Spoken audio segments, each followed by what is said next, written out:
Don't have time to waste. Let's jump right in and say, what is a cancer genome?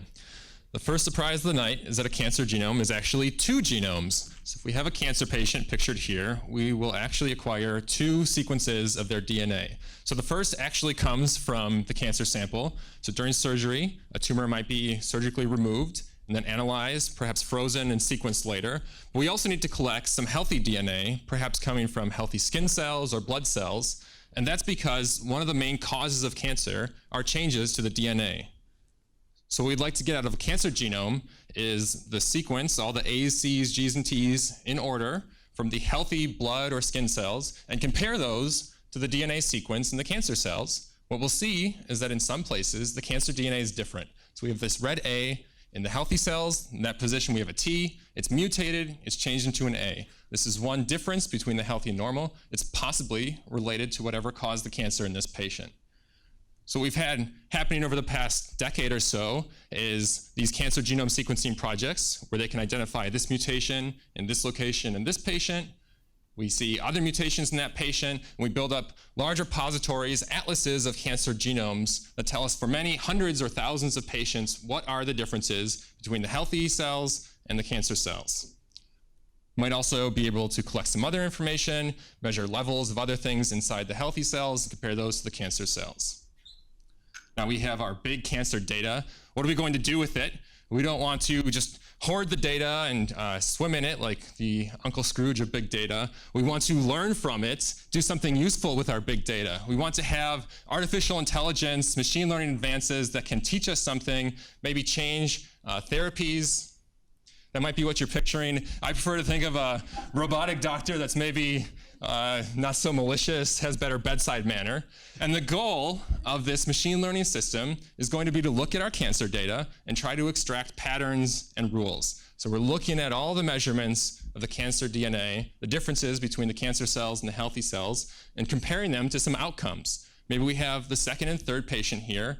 They have pills drawn by them because they responded very well to some particular cancer treatment. So what is it about their genomes or their cells that help them respond better than the others? Can we extract those patterns using, say, machine learning techniques? Why is this hard? Well, in some of the patients, we might have these rare events, mutations that really are impactful, but they only show up in one patient. That's a hard pattern to detect when it shows up one time. It's not even really a pattern. In other cases, we have patterns. Look, these purple bars and the orange bars, they're bigger. Maybe that's associated with the response. Well, it might be, but this is where we start to think about correlation and causation and have to have our robotic doctor perhaps distinguish between those types of outcomes. So if I can really try to hammer this point in, I'm going to switch off of cancer. Let's imagine we have a similar problem. So now, instead of looking at drug responses, I'm going to ask all of you in the room what sort of car you drive, a lot of attributes about your cars, because you are my kind of positive control group. You all managed to make it here to the Discovery Building from your home in the Arboretum. I'm not giving you my address, so. So I imagine there are many hundreds of people who wanted to come see me tonight, but they got stuck at home. They had car trouble. I'm also going to survey them later, collect tens of thousands of attributes about their cars, and have our robotic doctor start to try to extract these patterns. So what will we see? Well, sometimes we see a pattern that's very reliable. A lot of the cars left at home had empty gas tanks. That was the reality. That's really what caused them to miss my talk tonight. This happens in cancer too. We can pick up a lot of these causal events, but those are some of the things that oncologists have known about for decades, so that's not actually a big data success story. Other times, we'll have a lot of patterns that seem exciting. Look, a lot of the cars left at home have leather seats. That's probably meaningful. But in fact, each of those cars had some different story, a different cause, a rare event. Someone snapped their key in half. That's tragic. That's happened to me, but it's rare. Someone had their tailpipe stuffed with a banana. That's very, very rare. Very rare, indeed. So what do we do with this? Well, I propose the answer is here. It's a 2001 Honda Accord engine.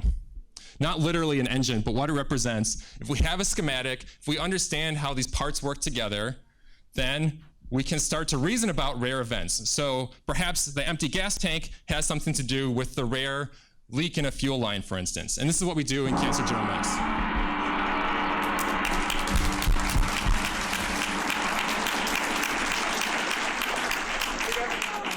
Can't go through the whole night without one gonging. Yeah. So. Yes. Questions? Yes.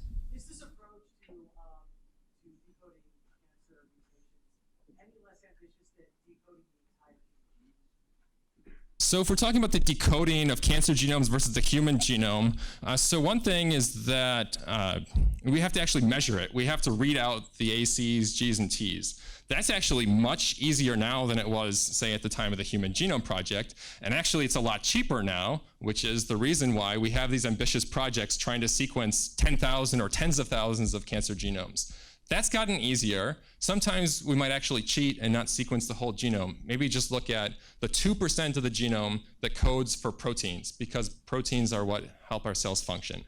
So measuring things has gotten easier, but understanding it is still quite difficult. Yes, right here. Am I an oncologist? That's a good question. I am a PhD, not an MD. So I studied computer science, and I work with a lot of oncologists at the Carbone Cancer Center here, and I have an affiliation with them, so I talk to them a lot, and that's how I learn these things.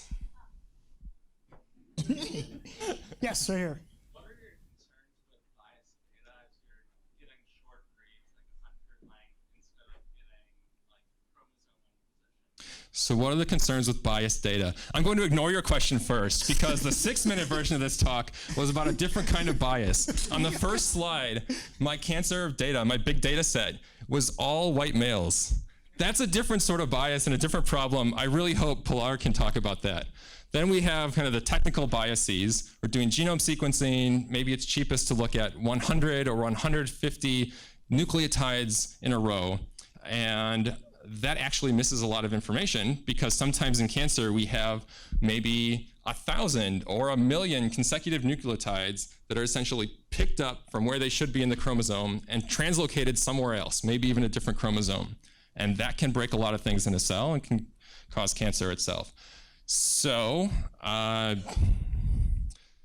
think what we're seeing is that just like these short read sequencers got cheaper and we've been able to acquire lots of cancer genomes with that type of technology, now the current generation of sequencing can actually measure very long stretches of DNA. So that's what the next generation of cancer genomics will look like, and we'll be able to see a lot more and understand more causes. There's still a lot of analysis and computation to overcome the challenges I've seen here, because for many cancer patients, these point mutations, where maybe one character or two characters change, are in fact part of the reason that they have cancer. Yes. Also, are we having an engine schematic diagram like that of the human genome, given that we know the metabolic pathways, at least a couple of those schematics. So how close are we to having the engine schematic? So this is where I sometimes debate my colleagues, in fact, because some of them say we actually have good schematics like this. In biology, we might call them pathways. So we have metabolic pathways. They tell us about how all these small molecules are broken down. We have conversion of different chemicals, the food you eat. We also have signaling pathways where proteins pass messages to each other and so forth. I work with these. We can go download a lot of them.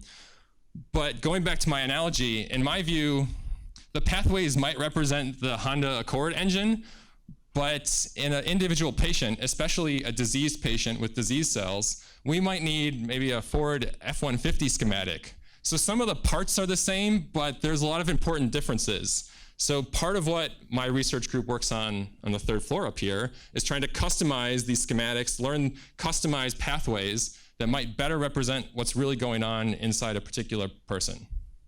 One more quick question. Right here. How generalizable is it? So we actually see for many different diseases, common and rare diseases, that we're collecting DNA sequence and pairing it with some sort of so-called phenotype. So maybe something related to diabetes, heart disease, even intelligence. So there's a lot of data analysis going on to do that. Cancer is a bit different, in part because we have so many changes inside some of the cancer cells, and because cancer breaks DNA repair mechanisms. Once we have cancer, it acquires more changes. So it's a bit unique in that perspective.